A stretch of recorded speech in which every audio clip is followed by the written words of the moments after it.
மச்சங்கள் அது age related. அந்த தோலுக்கு அது வந்து செகண்டரி சேஞ்சஸ்.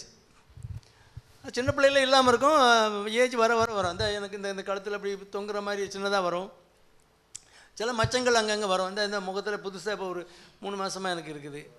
அதெல்லாம் நார்மலாக வர்றது, நார்மல் சேஞ்சஸ். அதெல்லாம் அக்செப்ட் பண்ணிக்கணும். அங்கே போய் இப்போ லேசர் வச்சு அதை பிடிங்கிட்டு இருக்கக்கூடாது. அது நேச்சுரல். அந்த அழகு எவனுக்கு கிடைக்கும்? இந்த புதுசாக வர்ற மச்சம் எங்கேருந்து கிடைக்கும்? எங்கே வாங்க முடியுமான்னு? அது நேச்சுரல், அது கிஃப்ட்டுன்னு எடுத்துக்கணும். அது ஸ்கின் சேஞ்சஸ், அது நேச்சுரலாக உள்ள skin changes. Pathological change, physiological சேஞ்சஸ்ன்னு இருக்குது. நீங்கள் பெரிய ஆளாகும்போது முடி நரைக்குதுல்ல, முடி உங்களுக்கு முடியே இல்லாமல் போச்சு இல்லை, முடிசூடாக மன்னன் ஆகிட்டீங்கள நீங்கள். அந்த மாதிரி தான், அந்த மாதிரி சேஞ்சஸ்லாம் வரும். அது எதுக்கு முடி விழுது அப்படிலாம் கேட்கக்கூடாது. அது ஜெனட்டிக் கேரக்டரு, அது விழும் விழும், நரைக்கும். அதெல்லாம் சந்தோஷமாக எடுத்துக்கணும். சரி, நரைக்கிறது பிடிக்கலையா, கலர் என்ன மாதிரி அடிச்சுக்கணும், அவ்வளோதான். கலர் அடிச்சிங்க, அவ்வளோதான்.